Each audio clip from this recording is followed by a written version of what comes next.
Okay, Murders in the Rue Castro. Good, this is it's not too late to read you a story by Ezekiel J. Kralin, who lives in San Francisco, and he's probably listening even now as I speak because he has a Wi-Fi gizmo in his window. He can get Wi-Fi from the coffee shop downstairs and across the street.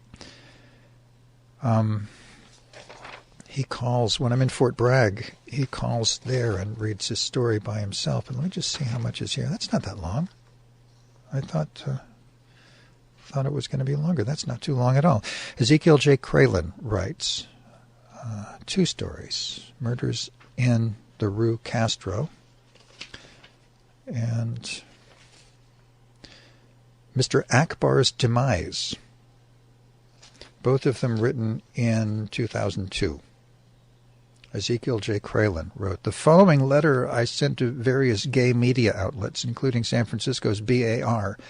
I also emailed it to several mainstream newspapers and gay and activist internet news groups.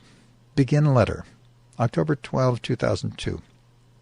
Dear Editor, the Castro has suffered a recent spate of violent deaths in a short period, all directly linked to homeless people, or, quote, drifters, who are also quite homophobic, though some hide it well.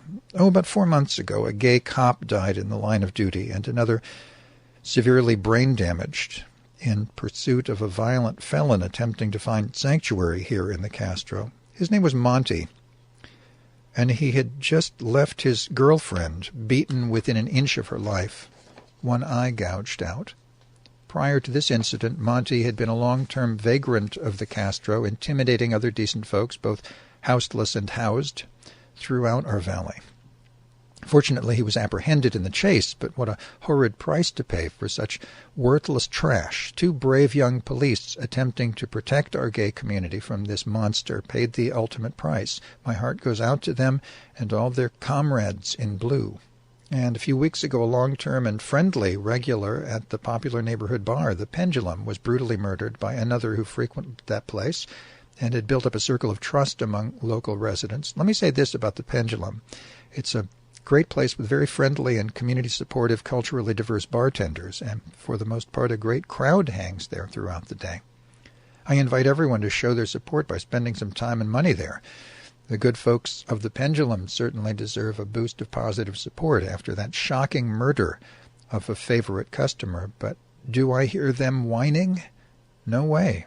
They're such great soldiers. And just a few days ago, a crazed street person screaming faggot and wielding 2 butcher knives in and around the Baghdad Cafe was shot just as he lunged at an armed officer of the law. See Mr. Akbar's Demise for my take on this tragedy. I'll read that to you when I'm finished with this story. And I also see that these deaths are the likely outcome of years of our neighborhood having to put up with violent ex-cons and drug-crazed bullies lurking our streets at all times of the day and night. In my examples above, one's African-American, one's Caucasian, another's Arab-American, perhaps, so race has little, if anything, to do with it. For the above incidents are examples of the most dangerous among the street denizens in the Castro, as those who live and frequent this area know too well. These streets are overrun with a whole crowd of very nasty homophobic thugs and their cohorts, and I know who they are. I even know a few who are 100% homosexual, yet in public act out as if they're totally straight, strutting around with bowed legs to prove this to the world, in order to defend themselves from possible attacks from other bullies of their peer. They don't want their secret known. No, not even here in the Castro, the heart of gay Mecca. There are some decent street folk, and I know them too, and they suffer constantly from threats by these thugs and are driven out or live in fearful truce, also terrorized by these criminals or our own gay houseless, who must acquiesce to these hetero-supremacist bullies, often going back into the closet to minimize the odds of being bashed. Imagine that. In our own gay areas, the gay homeless are still in danger of bashing because the streets themselves are very homophobic. And what's to stop hetero street trash from claiming they're bisexual in order to take up what few beds we can provide to our own sexual minority houseless? Nothing, because the law is biased against homosexual equality. I speak with familiarity on the homeless and gay issues because I've been an activist in our community since 1973 for sexual minorities, including those who are without any roof over their heads, and I was homeless myself for a time, 1973 through 1974. My history as an activist is laid out for the world to see via my writing and art at gay-bible.org. The queer papers know me well, as I've been sending letters to the editor since 1985 under my birth name, Gene Catalano, and in the last few years under my new name, legally changed, Zeke Kralin. Proof of name change can be easily found on my website. My intent was to reach out to my gay sisters and brothers on the Castro streets, to advocate for them. But so many heteros, most clueless about gay rights, some hostile, among our local street people have made it impossible for me to freely seek out these gays as they remain in fear of being bashed, even in gay Mecca. And it's quite true, sad to say. I know of one gay homeless man who got on welfare and had to share a cruddy hotel room with a guy who turned out to be very homophobic and beat him up. The social services ignored his plea for help, so he dropped out of the program and is now back on the streets. Streets which are every bit as anti-gay as a welfare hotel rife with homophobic vermin. I never thought things would come to this, being an advocate for the homeless and all, but our streets are truly dangerous for gay folk these days due to thugs overrunning our sidewalks and parks. But this is not a homeless issue. It is a street issue, a behavior issue. For some of these thugs do have homes, and some housed, often affluent gays do sell, buy, and partake hard drugs with some homeless. The situation is so tragic at this point that our community is under siege by bratty monsters strutting our neighborhood like they own it, because, God damn it, they're straight, hence superior to the friggin' faggots around here. So even though I have houseless friends, I must stand with those good people who are fed up with this homophobic crap terrorizing us in our own neighborhood and join them in flushing any and all street thugs out of our once safe community. I may be a homeless advocate, but I sure as hell am not a bullshit advocate, and that's what these thugs are. The dregs of humanity who, for the, quote, good fortune of a corrupt legal system releasing them to the public prematurely, without warning or protection, have insinuated themselves into our queer community. Why? Because that's where desperate thugs run to when they're in serious trouble again. Like Monty, who gouged out his battered girlfriend's eye. Quote, I'll hide out in the Castro, shack up with some rich fag, maybe bash him or some others, and rape a homeless bitch while I'm at it. End quote. You should know that the state prison system releases most prisoners to either Los Angeles, Sacramento, or San Francisco, and they all know the Castro, much to my alarm. Likewise, West Hollywood. When a society ignores the homeless issue, this is what we finally wind up with. Wonderful neighborhoods in all the major cities and towns overrun with undesirables or unloved homeless vagrants, and many gravitate to gay communities for the intrinsic homophobia of the legal system sees fit to create holding cells for these outcasts in gay neighborhoods, and this social disease that rages on, called homophobia, infects most of the homeless who find their way here. For that is the baggage they took with them from their hometown. It is their God-given duty to harass and beat us, even when we offer them our food, clothes, money, and other hospitality. They are like perfect brainwashed puppets of the religious Reich, sent to create mayhem and dissent within gay communities in order to sabotage their progress. Talk about cheap, expendable mercenaries.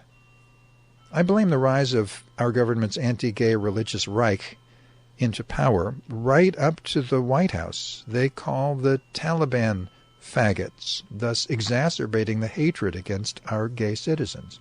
They deem us unworthy of fighting for our nation, or of raising a family, or giving blood to our soldiers. They whip up fear and disgust against us. And President Clinton did us no big favor when he signed DOMA, Defense of Marriage Act, in 1996, which as good as proclaims that we gays are an imminent threat to American hetero-family values. This act empowered the Republican Reich to point their finger at Clinton and say, see, your own liberal president of the Democratic Party even agrees with us about you faggots. Then point to gays as the cause of all social ills, rising to such heights of absurdity as to blame us for 9/11. It is this rising pitch in anti-gay sentiment that is creating these ugly street scenes and murders across our sorry nation, and even into the heart of our own sexual minority neighborhoods. We have a dumbed-down populace with an itch to bash gays. And that is why statistics show a rapid rise each year in anti-gay violence since DOMA, and even more so since W's usurpation of our ailing democracy. But there are ways to convert these jarheads to our side of the war, just as their home folk put the fear of God into them, with anti-gay attitude being a big part of it. We can put the fear of the lawnmower man in them to get them to protect our neighborhood from other rough types. Lawnmower man. Granted, it's preferable to do away with jarheads completely, but as long as we're stuck with their presence amid our community, we need to make them work for us to make our neighborhood safer. We can turn the jarheads against those more dangerous, cunning street thugs who keep the homophobic flames burning in the streets. We can also reach out to the smaller number of decent houseless, especially sexual minorities, to both protect them from these hostile vagrants as well as to assist us in forming an effective neighborhood watch. We can work with the good homeless, and I'll even participate in the selection, who know very well all the dangerous types that have trashed and terrorized our streets for much too long, and some of whom are pretty big guys themselves. But I feel the situation of anti-gay thugs is so urgent, I'd have no qualms with helping to flush out all of the homeless, if that's the only way our community at large wants to do it. In fact, I already have some of my street friends watching my back because another bully has been harassing and stalking me for over 2 months now. Unfortunately, he is also gay, which goes to show that we can't assume someone is decent just because he or she is queer. He's a long-term houseless vagrant in the Castro who screams and bullies a lot of folks. Name of Dane. Unfortunately, I am more often a target of hate from the streets, since I am part of the street counterculture myself, very adamant about maintaining gay turf and gay presence in the streets of the Castro. I'm willing to take a risk on my own well-being by posting this letter to gay papers and internet news groups, for I know some of my street enemies watch my every move and know I am going for the jugular this time around. Jugular. And I don't at present have another place to stay in the city until the dust settles in the Castro where I live. I guess I'll just have to grin and bear it and carry pepper spray and put on my steel toes before stepping out. I am not the only queer fed up with constant harassment by nasty vagrants and ineffectual legal action that could discourage these idiots from such horrid behavior in the first place. We must develop a perfectly legal method that is also effective, all capital letters effective, with or without the police, that uses peer pressure and other low-key strategies to drive the dangerous ones away. And I know we can do it, for the time is right, need is urgent, and I've met more than enough outraged Castro denizens and visitors to realize we won't lack in numbers or resources. We can approach the hostile ones as a group and suggest they leave. We can volunteer to hang out in groups at the hot spots in the neighborhood where thugs tend to congregate and make them feel quite unwelcome. And these are just 2 effective strategies, among others, that can be applied. But whether or not the community likes my idea of seeking out the decent homeless to join this effort remains to be seen. Either way, I am now totally devoted to inspiring an overwhelming desire by these heterocentric thugs to leave the vicinity of our queer community ASAP, which is all of San Francisco as far as I'm concerned. Hey, make that all of Northern California. I am gay, I was homeless, my soulmate was a cop, so I have a heart for all these groups. But in this matter of street thugs, I must side with those who are sick of what they define as the homeless. The threat of anti-queer violence is just way too out of hand for us to afford much compassion for houseless people in our long-suffering neighborhood. Daily I see crazed fools acting out in violent gestures, often with clubs, sticks, or some other wieldy weapon, up and down Market Street, or 17th, or Castro, or 18th. And you tell me that the police can't do anything about this? Can't take away their weapons? Can't be arrested in order to discourage such unruly behavior? Is there perhaps a wish among some in City Hall to let the street thugs harass the faggot neighborhoods? Because I don't see our straight hoods having much trouble keeping the bottom dwellers away. The hypocrisy of gay Mecca in pretending there isn't much homophobia still in our local institutions of government, education, and medicine is also to blame. Gays can barely be safe in most areas of the city without the risk of imminent violence on their persons, and thus do not walk hand in hand or kiss in most of, quote, gay Mecca. A few years ago, a gay couple were shot, one to death, just for holding hands walking down Haight Street. The mayor played the homophobic card to help win his second term by advertising in local newspapers a photo of men in drag, Sisters of Perpetual Indulgence, with a proclamation, "Do we really want these kinds of people running our city?" or something in that same vein.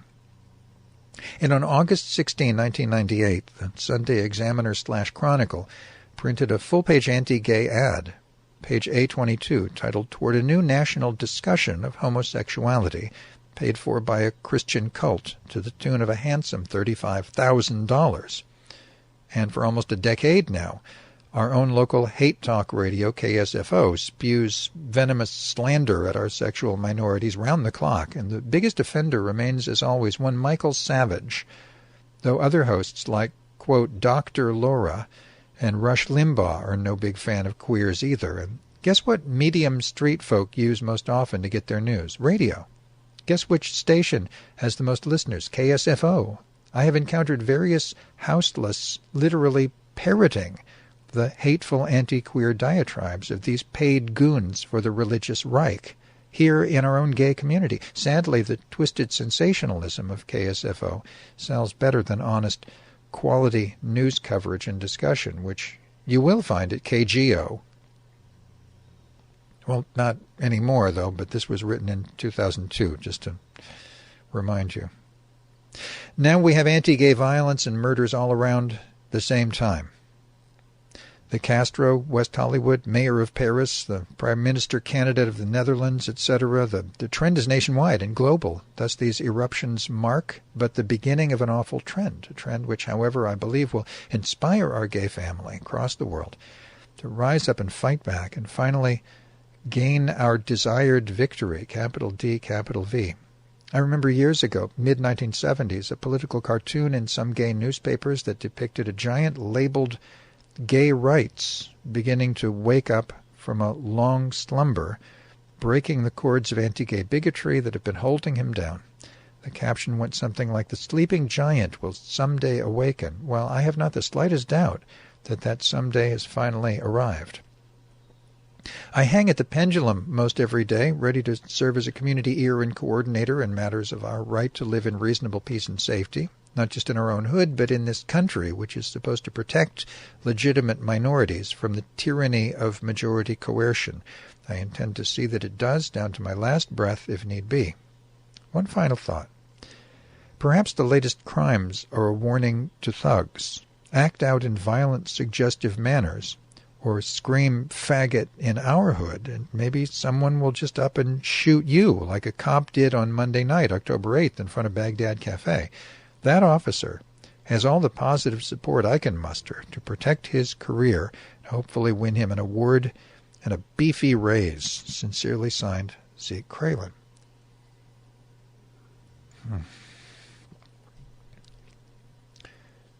And another very short piece by the same Ezekiel Kralin, who he referred to this a little bit earlier in the thing I just read. This is titled Mr. Akbar's Demise. Ezekiel Kralin wrote, Dear BAR editor, I cannot disagree more with the surviving family and friends of one Mr. Jihad Abdul Alim Akbar, who on October 8 was shot and killed by police. Jihad was brandishing knife, cleavers, and hollering anti-gay and racist epithets in a crowded popular corner of the Castro, and then lunged at the officer who told him to drop the knives. In such a volatile situation, I can hardly blame the cop for bringing Mr. Akbar down, when any other option might likely have caused serious injury or even death to one or more bystanders, including the officer. With great disgust, I read that Akbar's family wants to sue the SFPD for the death of their insanely violent relative. Homophobia is homophobia, whether from a gay person or straight or any other. Sometimes the most violent gay bashers turn out to be closeted queers with major unresolved issues around their sexuality, like Dahmer and Gacy. Obviously, jihad is no exception, especially when coupled with the virulent stance his Muslim belief holds against homosexuality. How strange that his first name has turned out to be so tragically prophetic. Where is the shame in Mr. Akbar's surviving family and friends? Obviously, by what they said in your news article of October 24, he had a long history of mental disability and substance abuse and was prone to violent tantrums, so I certainly encourage a lawsuit against Akbar's family for allowing such a dangerous soul to mingle in the company of unsuspecting, decent gay people and their friends who were hoping to find some sort of safe haven for maybe just a short while here in the heart of gay Mecca. Can the SFPD or the city sue them for such criminal lack of concern for permitting such a loon to run amok in our own gay neighborhoods? Can we residents of the Castro sue too? If so, count me in. Why didn't Akbar's, quote, friends either have him supervised in public by a responsible adult or contain him geographically within their immediate family and social circle where they can keep an eye on him? Akbar's friends go on to blame the drug problems of our queer community for Akbar's death.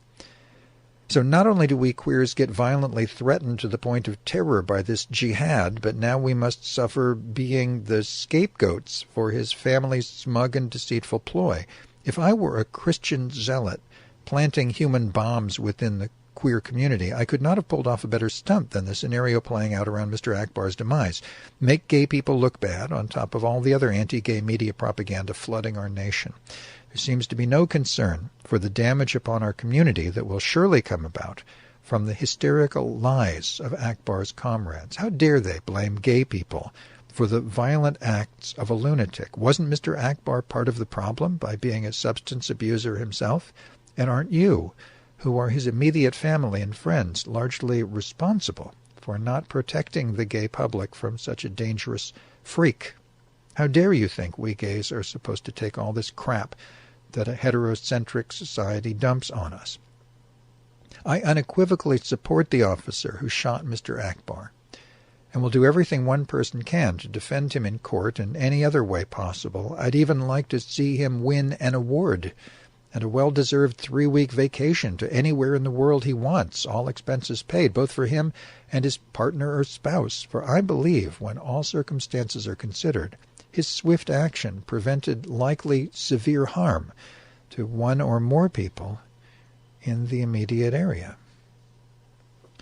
And that story and the one before it were written by Ezekiel J. Kralin.